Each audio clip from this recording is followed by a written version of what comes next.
अस्सलाम वालेकुम। हमारे चैनल बिया और माला पर खुश आमदीद। अगर आप हमारे इस चैनल पर पहली दफ़ा आए हैं या आपने अभी तक सब्सक्राइब नहीं किया तो बिया और माला को सब्सक्राइब करना ना भूलिए। उस रोज़ मैं अपने केबिन में बैठी थी कि अंदर दाखिल होने वाली खातून की आवाज़ पे चौंक गई। वकील साहिबा, मैं आपके पास इसलिए आई हूँ कि कोई मर्द वकील मेरे साथ इंसाफ नहीं कर सकता। मैंने चौंक कर देखा। स्याह बुर्के में उसका चेहरा खिला हुआ था। ऐसा लगता था वो बहुत रोई है। आंखें सुर्ख, सूजे हुए पपोटे और तिमतमाते हुए गाल। नफरत और गुस्से की तेज आग में उसका सारा वजूद जल रहा था। मैं सीधी अस्पताल से आ रही हूँ। आज तीसरे दिन बात करने के काबिल हुई हूँ। मैंने उसे कुर्सी पे बैठकर बात जारी रखने का इशारा किया। जुल्म की भी कोई हद होती है। वो तो खुदा को मेरी जिंदगी मंजूर थी, वरना आपने परसों अखबार में ये पढ़ा होता कि एक आदमी ने अपनी बीवी को जान से मार डाला। आप सोचती होंगी कि वो कोई बदचलन होगी या कोई आवारा औरत होगी। वो जब से आई थी बराबर बोले जा रही थी। मुझे उसने कुछ कहने का मौका ही ना दिया। इत्मीनान से बैठो। तुम्हारा क्या नाम है? खूबसूरत, पढ़ी लिखी मालूम होती हो। मैट्रिक पास हूँ। शादी को कितना अरसा हुआ? 10 साल। कितने बच्चे हैं?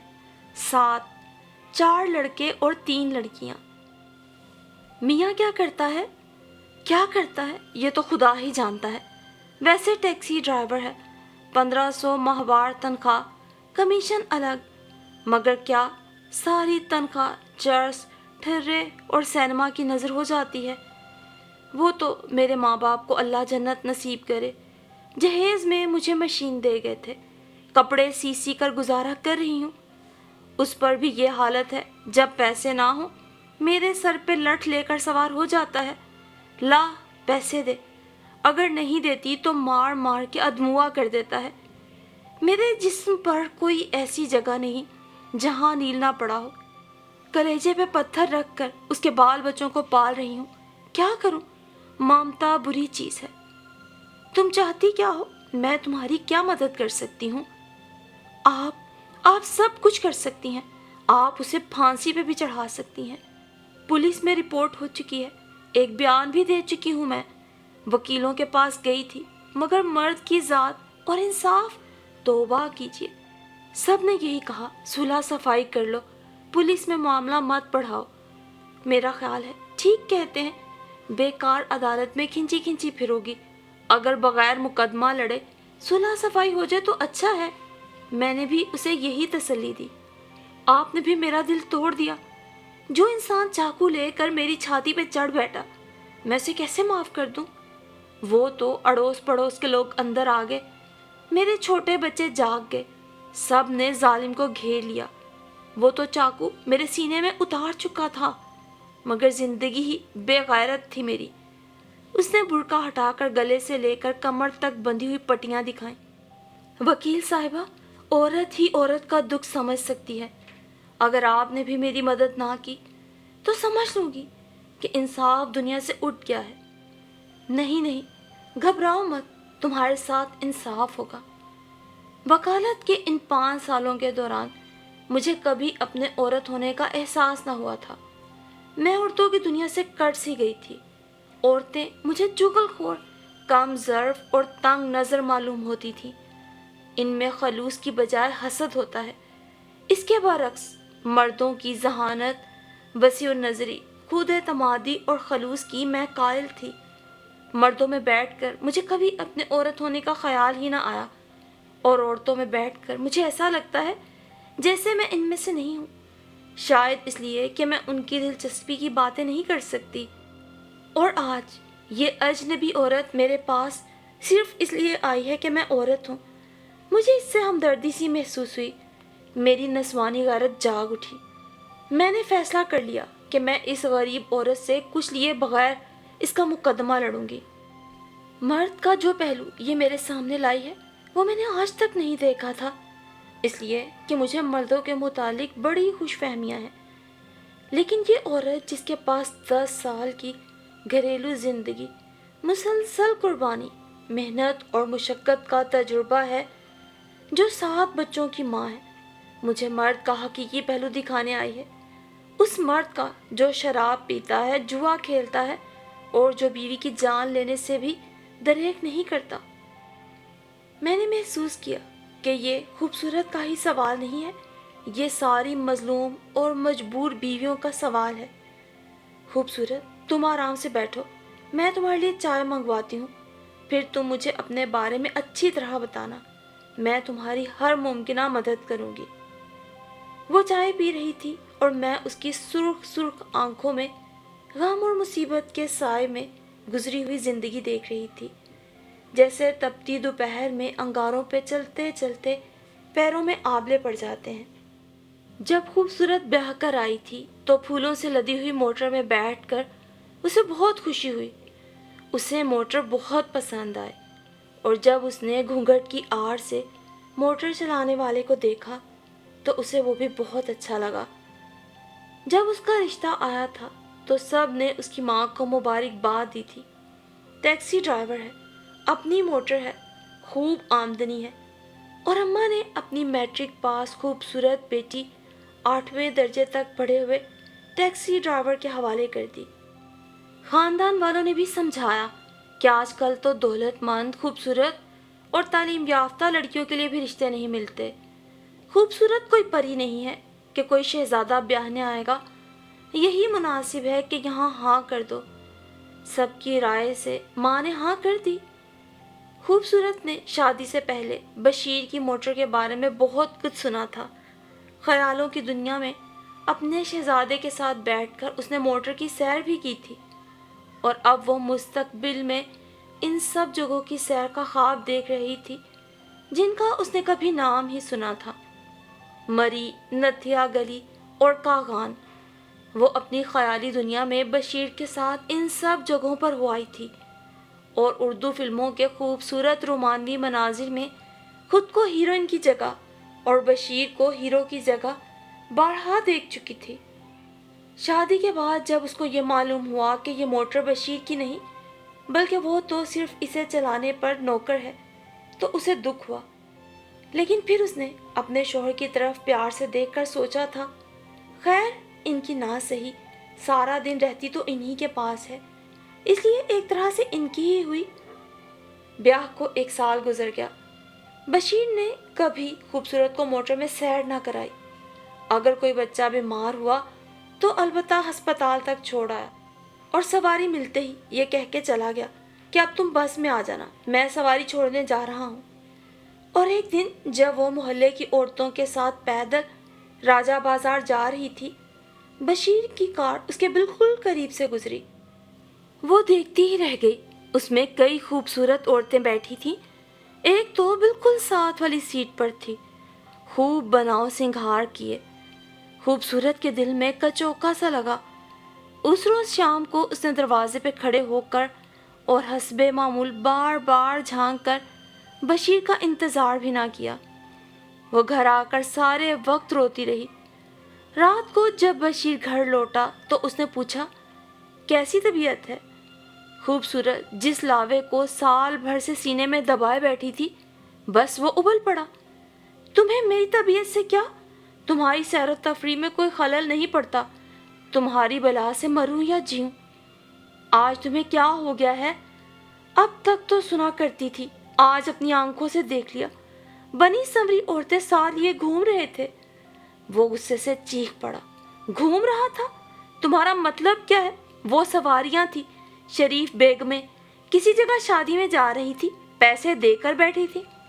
بس بس رہنے دو، ایک تو تمہارے ساتھ ہی بیٹھی تھی، کیا بناؤ سنگھار کیا تھا؟ تمہارا تو دماغ چل گیا ہے، اگر صورت دیکھ کے سواریاں بٹھایا کروں تو تمہارے لیے یہ نوٹ کہاں سے لاؤں؟ اس نے ہنس کر بٹوا خوبصورت کی گود میں پھینکا اور بولا، اب کل سے کوئی اچھے کپڑے پہنے خوبصورت عورت ٹیکسی کے پاس آئی تو صاف انکار کر دوں گا کہ میں نہیں بٹھاتا، میری گھر والی خفا ہوتی ہے، بھوکے مریں گے تو دیکھا جائے گا۔ خوبصورت ہنس پڑی وہ سارا غصہ بھول گئی۔ اس نے نوٹ گنے اور پھر شکی اور متلاشی نگاہوں سے اپنے شوہر کو دیکھ کے بولی، میں تو مذاق کر رہی تھی، تم اتنی سی بات کا سچ مچ برا مان گئے۔ جب تک نئی نئی شادی تھی لڑائی جھگڑے میں بھی لطف آتا تھا، مگر رفتہ رفتہ نوک جھوک تو تکار میں بدل گئی۔ خوبصورت کی باتیں بشیر کو عذاب جان معلوم ہونے لگی۔ وہ صفائی پیش کرنے کی بجائے ضد میں آ جاتا اور فوراً یہ کہہ کر گھر سے باہر نکل جاتا کہ تفریح کرنے جا رہا ہوں، رات کو دیر سے واپس آتا۔ ایک دفعہ خوبصورت کو اس کے منہ سے بو آئی۔ وہ کڑوی مسکراہٹ سے بولا، امیر لوگ ولائتی پیتے ہیں، میں دیسی بھی نہ پیوں۔ سارا دن ٹیکسی چلا چلا کر تھک جاتا ہوں، تم صبح سے شام تک پلنگ توڑتی ہو، تمہیں کیا پتا میں کتنا تھک جاتا ہوں۔ اگر 2 گھونٹ پی لینے سے تھکن اتر جاتی ہے تو کیا حرج ہے۔ اور یوں رفتہ رفتہ بشیر نے حلال حرام کا تصور بھی کھو دیا اور بہت زیادہ پینا شروع کر دیا۔ بس حرام منہ کو لگا تو حرام کام شروع ہو گئے۔ گھر میں بھی کھانے والے 2 پیٹ اور بڑھ گئے۔ خوبصورت جب پیسے مانگتی یا پوچھ گچھ کرتی تو گالی گلوچ کی نوبت آ جاتی، اور ایک دن تو نشے میں بشیر نے پاس پڑی ہوئی چولہے کی لکڑی اٹھا لی اور خوبصورت کو اتنا مارا کہ وہ ادموئی ہو گئی۔ خوبصورت کو جب ہوش آیا تو بشیر کا نشہ بھی اتر چکا تھا۔ وہ نادم اور شرمندہ دکھائی دیتا تھا۔ اس روز وہ جلد ہی گھر واپس آ گیا اور خوبصورت کے لیے جاپانی لپسٹک اور گلابی پاؤڈر کا ڈبہ بھی لے کر آیا، مگر خوبصورت کے آنسو کسی طرح نہ رکے۔ اس نے اپنی مری ہوئی ماں تک کو غصے میں برا بھلا کہا۔ اسے اپنی پھوپھی کا بیٹا خالد یاد آیا جو خوبصورت سے شادی کا خواہاں تھا۔ بیچارہ چھوٹا سا ٹھیلا لیے پھرتا تھا۔ بشیر کی ٹیکسی کے سامنے اس کے ٹھیلے کی کیا حیثیت تھی، حالانکہ ٹھیلا خالد کا تھا اور موٹر بشیر کی نہیں تھی۔ کاش اس کا بیاہ خالد سے ہو جاتا۔ وہ چھوٹا سا ٹھیلا لیے خوشی خوشی بکری کر کے گھر آیا کرتا۔ اس کے ٹھیلے کا کرایہ نکال کے بھی اس کی خوب بکری ہوتی تھی۔ سب سے بڑھ کر اس کی طرح شرابی نشئی نہیں تھا۔ اسے کتنا چاہتا تھا۔ اگر چلو کبھی زندگی میں اسے غصہ آ بھی جاتا تو بچپن سے جو ساتھ کھیلے تھے اسی کا کچھ پاس کرتا۔ کچھ خاندان کا ڈر ہوتا، وہ صرف اس کی بیوی نہ ہوتی، ماموں کی بیٹی بھی ہوتی۔ مجال نہ تھی کہ ترچھی نظر سے دیکھتا، مگر اس کے مقدر میں بشیر کے جوتے اور ڈنڈے ہی لکھے تھے۔ پہلے تو خوبصورت چیخو پکار کر کے دل کی بھڑاس نکال لیا کرتی تھی، مگر اب تو ہر دم خوفزدہ رہتی کہ بشیر نشے میں نہ جانے کیا کر بیٹھے۔ شرابی اور پاگل کا یکساں ڈر ہوتا ہے۔ جب بچوں کی بڑھتی ہوئی فوج کا پیٹ بھرنا اور تن ڈھانکنا دشوار ہو گیا تو خوبصورت نے اپنی جہیز میں آئی ہوئی مشین کو زندگی کا سہارا بنا لیا۔ تھوڑی سی محنت سے وہ اچھے خاصے کپڑے سینے لگی۔ پھر گھر کے قریب ہی دستکاری اسکول تھا، وہاں جا کے کڑھائی اور سلائی کا کام بھی سیکھا، اس لیے اس کی اچھی خاصی گزر بسر ہونے لگی۔ بشیر کو ہر وقت آوارہ اور شرابی دوست گھیرے رہتے تھے۔ آدھی رات کو جب وہ نشے میں چور گھر لوٹتا تو اسے بات بات پر غصہ آتا۔ اگر خوبصورت ذرا بھی منہ کھولتی تو وہ ڈنڈا اٹھا لیتا۔ ڈنڈا کتنی اچھی چیز ہے، وہ کہا کرتا تھا کہ ڈنڈے کی زبان ساری دنیا سمجھتی ہے۔ جس کی لاٹھی اس کی بھینس ہی نہیں، بلکہ جس کے ہاتھ میں ڈنڈا اس کے ہاتھ میں کرسی۔ نشے میں اس کی باتوں کو دیوانے کی بڑھ سمجھ کے خوبصورت چپ ہو جاتی تھی۔ جب کبھی بشیر کے پاس پیسے نہ ہوتے وہ خوبصورت سے مانگتا، خوبصورت آگ بگولا ہو جاتی، صاف انکار کر دیتی۔ شرم نہیں آتی؟ جان مار کے روپے پیسے کماتی ہوں تو میرا گلا دبا کے لے لیتے ہو۔ سارا دن مشین چلا چلا کے کمر ٹوٹ جاتی ہے، بازو الگ درد کرتے ہیں۔ بشیر آپے سے باہر ہو جاتا، توڑ کر پھینک دوں گا تیری مشین کو، بڑی آئی مشین والی، دھوس جماتی ہے۔ خوبصورت جانتی تھی کہ وہ بڑا بزدل ہے، وہ مشین نہیں توڑ سکتا۔ اسے معلوم تھا کہ 7 بچوں کی فوج اسی مشین کے سہارے پل رہی ہے۔ سارا دن سلائی پرائی کا کام کر کر کے وہ اتنا تھک جاتی تھی کہ اس کا جی چاہتا تھا رات کو جلدی پڑھ کے سو جائے कुछ रूखा सूखा घर पर होता, खिला पिलाकर बच्चों को सुला देती और फिर खुद दिए की लो पर नजरें जमाए दरवाजे की कुंडी पे कान लगाए लेटी रहती। उसका सारा जिस्म टूट रहा होता। नींद और थकन से बोझल आंखें मल मल कर वो आधी रात गुजार देती। कभी कभी उसे डर लगता, शायद आज वो ना आए, लेकिन वो जरूर आ जाता। खा आधी रात गुजर जाए, मगर वो घर जरूर वापस आता। और अगर वो जल्दी दरवाज़ा ना खोलेगी तो वो दरवाज़ा पीट पीट के सारा मोहल्ला सर पे उठा लेगा। अगर सवाल जवाब की नौबत आई तो फिर डंडा तो उसके पास है ही। वो कई बार उठकर छोटे से आंगन में जाती। सर्दियों में बिस्तर से निकलने में हवा भी लग जाती और जिस्म का दर्द बढ़ जाता, मगर पड़ोस के दरवाजे की कुंडी पर उसे अक्सर अपना दरवाज़ा बजने का भी गुमान होता। जिंदगी गुजर रही थी, वो इन सब बातों की आदी हो चुकी थी। मगर उस रात बशीर के मुंह से दूसरी शादी की बात सुनकर खूबसूरत चीख पड़ी। वो खूबसूरत जो शराब पीने, जुआ खेलने और आवारगी करने पे भी ना बोली, दूसरी औरत की बात सुनकर चुप न रह सकी। वो हमेशा यही सोच के माफ कर दिया करती थी कि जैसा भी है मेरा है। हक़ मलकियत के खुशगवार एहसास के साथ वो सब कुछ भूल जाती थी। लेकिन उस रात वो डंडे से भी न डरी। शेरनी की तरह बिगड़ के बोली, ये कभी नहीं हो सकता।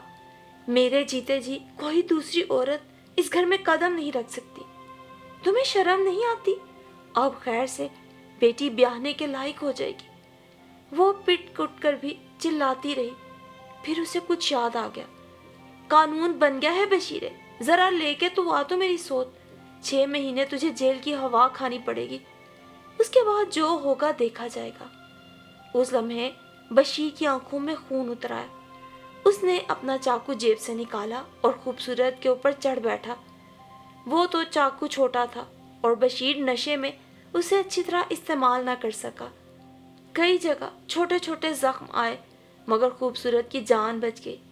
जब उसे होश आया तो अस्पताल के सुर्ख कंबल में लेटे लेटे उसने फैसला कर लिया कि वो इंतकाम लेगी। ऐसा इंतकाम कि दुनिया याद रखेगी। मैंने खूबसूरत को कई मर्तबा समझाया कि जो कुछ हो चुका है उसे भूल जाए। उसके बच्चे हैं, घर है। बशीर भी अब अपने किए पे परेशान था, पशेमान था। वो अस्पताल में कई रोज चक्कर लगाता रहा, उसके लिए रोजाना फल लाता, एक एक डॉक्टर की खुशामद करता कि वो खूबसूरत को बिल्कुल अच्छा कर दें। लेकिन उसकी शक्ल देखने की भी रवादार न थी। वो अस्पताल से सीधी अपने भाई के घर चली गई और भावच के ताने तशने बर्दाश्त करती रही। वो बार बार मेरे पास आती, मुकदमे के बारे में सवालात करती। मुझे उम्मीद थी कि कातिलाना हमले के जुर्म में बशीर को कैद हो जाएगी। लेकिन फिर खूबसूरत का क्या होगा? मैंने खूबसूरत से कहा, तुम अच्छी तरह सोच लो, आपस में सुलह सफाई करके मुकदमा वापस ले लो तो अच्छा है। तुम्हारा भाई खुद बाल बच्चों वाला है, वो तुम्हारा बोझ नहीं उठा सकता। तुम क्या करोगी, कहाँ जाओगी? वो इतरा कर बोली, आप मेरी फिक्र न करें, मेरे पास मशीन है, मैं अपना खर्च खुद उठाती हूँ। दूर दूर से मेरे पास सलाई आती है।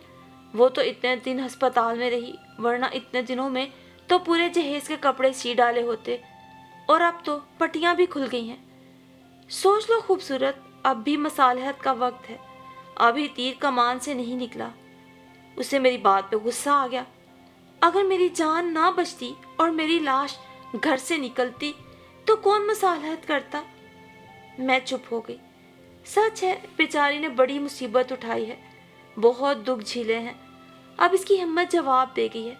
अच्छा है, इस जालिम को अपने किए की सजा मिले तो दूसरों को भी इबरत होगी। ना जाने इस जैसी कितनी मजलूम औरतें हमारे समाज में दुख सह रही हैं। बशीर को फिर चंद साल की जेल हो गई। खूबसूरत बहुत खुश थी। वो मेरे लिए हार, फूल और मिठाई लेकर आई और इस बात पे मुस्र हुई कि मुझे वो चीज़ें कबूल करना ही पड़ेंगी। खुदा की लाठी बेआवाज़ होती है। समझो कि उम्र भर जुल्म के पहाड़ तोड़ता रहा, मगर मेरी आह रंग लाई। अब जेल की हवा खाएगा तो बच्चू जी की अकल ठिकाने आएगी।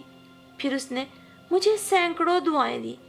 बगैर पैसे लिए मुकदमा लड़कर, जैसे मैंने उस पर कोई भारी एहसान किया हो जिसका बदला अदा करना मुमकिन ही ना हो। उसके हद से ज़्यादा तशक्कुर के जज्बात से मैं कुछ शर्मिंदा सी हो गई। दरअसल मैंने अपने तई एक मजलूम औरत का मुकदमा लड़कर अपना फ़र्ज़ अदा किया था। ये उसकी ज़ात पर मेरा कोई एहसान न था, मगर वो दुआएं देते हुए ना थकती थी। मैंने उसके लिए और ज़्यादा हमदर्दी महसूस की और वादा किया कि अपने मिलने वालों के हल्के में उसे सिलाई का काम दिलवाऊंगी। इस वाक़े के चंद रोज़ बाद एक दिन जब मैं अदालत जाने को तैयार थी, अचानक खूबसूरत दाखिल हुई। वो बहुत परेशान नजर आती थी। क्या बात है खूबसूरत, बैठो। वो बैठते ही अपने हाथों में मुंह छुपा के रोने लगी। खूबसूरत, क्या बात है? मैं परेशान हो गई। जब जरा रो के जी हल्का हुआ तो आंसू पोंछ के बोली, जिस रोज वो जेल गया मैं उसी रोज अपने घर लौट आई। भावज ने जीना दो भर कर दिया था अपने घर। बच्चे भी अब्बा अब्बा करके रोने लगे। जैसे तैसे दिन गुजारा, मगर रात होते ही भाएं भाएं करते अकेले घर में मेरा दिल होलने लगा। आज 3 दिन हो गए हैं, मगर कसम ले लीजिए जो नींद आई हो। कहा आधी रात को ही आता था, मगर ऐसा ना हुआ कि वो किसी रात घर वापस ना आया हो। मर्द की ज़ात घर में हो तो कुछ और ही कुव्वत होती है, ढारस रहती है। मैंने ताज्जुब से उसे देखा। सच वकील साहिबा, मेरा भी कसूर था। वो दिन भर का थका हारा लौटता और मैं आते ही झगड़ा शुरू कर देती। वो बच्चों के लिए खिलौने लाता था, मिठाई लाता था। सुबह जाते हुए सब बच्चों को गले लगा के प्यार करता था। मुझे कितना ही मारे, मगर क्या मजाल किसी बच्चे पे कभी हाथ उठाया हो। और मुझे भी नशे की जोन में जब ही मारता था जब मैं झगड़ती थी, वरना चुपचाप आकर सो जाता था। फिर शर्मा के बोली, और अगर कभी डंडा उठा भी लेता था तो फिर कई कई दिन चोटों पे तेल की मालिश करता और पूछता, अब तो दर्द नहीं होता? मैं बनकर ज्यादा ही कराती तो वो हाथ पैर दबाने बैठ जाता, बार बार माफी मांगता। वकील साहबा, उसे उसके दोस्तों ने बिगाड़ा। नहीं नहीं, उसे तो बस उसके काम ने कहीं का ना रखा। मैं इतनी छोटी सी मशीन चलाकर इतनी थक जाती हूँ, फिर वो भला इतनी बड़ी और खतरनाक मशीन चला के ना थकता होगा। सारा दिन घन चक्कर बना रहता था। रात को 11 बजे टैक्सी बंद करता था। मैं आंखें फाड़े उसकी सूरत तक रही थी। वो एक खास अदा से अपनी पुतलियां नचाकर बोली, सच पूछिए तो मुझे उसके हाथ की मार भी भली लगती थी। कई दिन खिदमत करवाती थी। फिर पड़ोस की औरतें अलग हमदर्दी करती थी। और वकील साहिबा, उस रात जो उसने चाकू निकाला तो वाकई वो अपने होश में ना था। अगर वो चाकू अपने सीने में भी उतार लेता ना, उसे पता ना चलता वो क्या कर रहा है। और रही दूसरी शादी की बात, तो ये तो वो मुझे सताने को करता था, धमकी देता था। मैं 7 बच्चों की माँ हूँ, भला कोई मेरा हाथ पकड़ के घर से निकाल सकता है? उसकी आंखों में भला का गरूर था। और फिर वो मगरूर सर मेरे कदमों पे झुक गया। खूबसूरत फूट फूट के रोने लगी। वकील साहिबा, अल्लाह के बाद बस आपका आसरा है। आपका एहसान जिंदगी भर ना भूलूंगी। आप ही मेरी मदद कर सकती हैं। औरत ही औरत का दुख समझती है। वकील साहिबा, आप बहुत काबिल हैं, बहुत अक्लमंद हैं। आप कोई ऐसी तरकीब निकालिए कि वो जेल से छूट जाए। वकील साहिबा, इस मुकदमे में जितना खर्चा होगा मैं पूरा करूंगी। खुदा की कसम, अपना जेवर गहना, अपनी मशीन सब कुछ बेच दूंगी। बस आप किसी तरह मेरे बशीर को जेल से छुड़वा लीजिए। खूबसूरत, ये तुम क्या कह रही हो? तुम तो उसे फांसी के तख्ते पे देखना चाहती थी। मैंने तुम्हारी खातिर अपना दिन रात एक कर दिया। अब तुम चाहती हो मैं अदालत में जाके झूठ बोलूं? वकील साहिबा, मेरे बच्चे भूखे मर जाएंगे। मैं अपने बच्चों से क्या कहूँ? आज 3 दिन से वो अपने बाप के लिए तड़प रहे हैं। बस एक बार वो लौट आए। खुदा की कसम, अब सारी जिंदगी नहीं लड़ूंगी। उसकी ठोकर फूलों की मार समझूंगी। आप सब कुछ कर सकती हैं। खुदा के लिए आप मेरी मदद कीजिए। मैं आपके पाँव पड़ती हूँ। میرے میاں کو جیل سے چھڑوا دیجیے۔ خدا جانے اس کا جیل میں کیا حال ہوگا، ڈھنگ سے کھانے کو بھی نہ ملتا ہوگا، سوکھ کے کانٹا پہلے ہی ہو رہا تھا۔ ہائے، ہسپتال میں بھی میں نے کبھی اس کی صورت نہیں دیکھی۔ خدا کے لیے اسے جیل سے رہا کرا دیجیے، اللہ آپ کو اس کا اجر دے گا۔ میں نے بڑی مشکل سے اپنے قدموں پر سے اسے ہٹایا۔ خوبصورت، مجھے افسوس ہے، میں تمہاری کوئی مدد نہیں کر سکتی، اب تم کوئی دوسرا وکیل تلاش کرو۔ یہ کہہ کر میں نے اسے اپنے کمرے سے باہر چلتا کیا۔ خوبصورت اس وقت میرے کیبن سے باہر جا چکی ہے اور میں اپنا سر ہاتھوں میں تھامے بیٹھی سوچ رہی ہوں کہ یہ عورتیں کیا ہوتی ہیں، عورت ذات کا اعتبار کرنا چاہیے کہ نہیں، اور یہ بیویاں کیا سچ میں یہ رائے کا پہاڑ بنانا خوب جانتی ہیں؟ کیا میں نے بشیر کو جو سزا دلوائی وہ ناحق تو نہ تھی؟ کیا خوبصورت پہلے سچ بول رہی تھی یا اب سچ بول رہی تھی؟ میں جانتی ہوں وہ کسی اور وکیل کی منتیں ترلے کر کے بشیر کو ضرور رہا کروا لے گی، لیکن میرے لیے زندگی کی سب سے بڑی پریشانی خوبصورت نے کھڑی کرتی ہے، اور وہ یہ کہ بات کرتی ایک بیوی کا اپنے شوہر کے بارے میں اصلی سچ کیا ہوتا ہے، اور اس کا جواب بھی پولیس والوں یا وکیلوں سے زیادہ اور کوئی نہیں جانتا کہ ایک غریب شادی شدہ عورت کا اصلی سچ یہ ہوتا ہے کہ وہ اپنے شوہر کی 100 برائیاں اور 100 غلطیاں بھی صرف اس لیے معاف کر دیتی ہے کہ وہ اس بے رحم معاشرے میں تنہا اپنی اولاد کی پرورش نہیں کر سکتی۔ سلام ہے ان تمام مظلوم بیویوں کو، اور دعا ہے اللہ سے کہ اللہ ہر مرد کے دل میں اپنی بیوی کے لیے رحم اور محبت کا جذبہ پیدا فرمائے، اور عورتوں کو شوہروں کے ظلم و ستم سے نجات عطا فرمائے۔ آمین۔